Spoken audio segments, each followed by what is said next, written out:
Well, Mikel, so much dominance, so much control.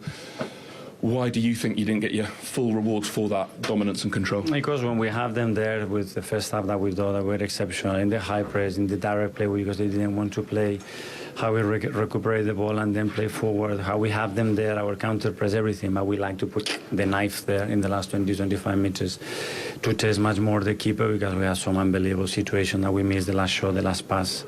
Okay, and then one action is a long ball, we lose the man as regain, and then they are running. And you have to rely on a free kick and individual quality. That's not a good bet for us. They score from that, and then they become alive because we have them. And in the second half, we try, we score the goal, and when they're really deep, and they had really a lot of problems, and you could sense that they were tired.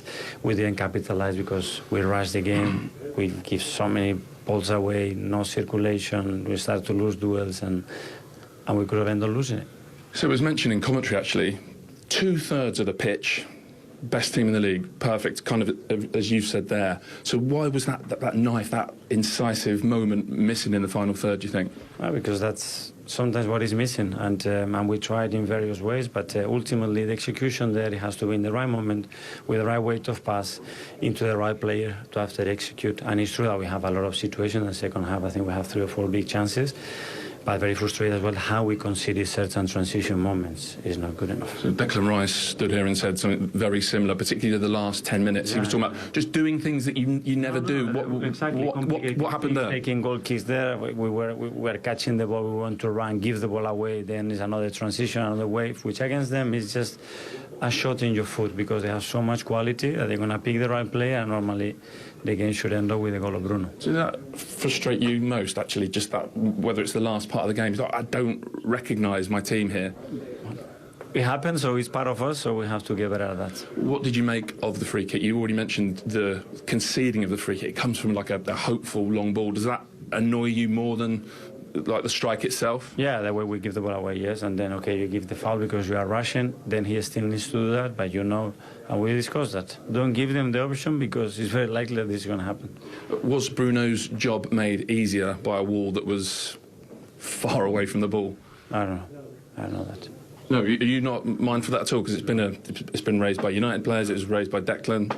It's 11.2 yards. Then he's been very smart. I'm sorry. He's been smart, and he took advantage of that. This is football. No, okay, I mean, I raised it because I thought you might expect the referee to deal with it. Well, yeah, I do. And it makes the free kick's job easier. He's smarter than the ref. That's okay. They allowed him to do it. Okay, so how difficult was it second half then against that low block? Do you think frustration plays a part in the mistakes that start people? Because you are so good in the first half, you do so many good things, and you go 1-0 down. And mentally, it's painful, but we tried, we went for it, we scored the goal, we were really trying, but as well, we opened the gate to lose the game, and the game was completely closed. There was no chance we could lose the game, and we opened it up ourselves. Do you excuse the players a little bit at least when you look at the concentration of injuries you've got in that forward line? Obviously Martinelli comes on, but no Saka, no Havertz, no Jesus. I mean, I would defend my players all the time, because the will to do what they want is no question about that. But in those moments, we have to be better as a team. That's it. And do you regret not signing a striker in January? Perhaps that extra player? No, it's not about that? No, it's not about that. Okay, Mikel, one more. Yeah. I have to ask you about the title race, because it's 15 points now. Is it too much? Right. Thank you very much. Thank you. Oh, gosh, some of these questions. That must be the hardest part of being a manager.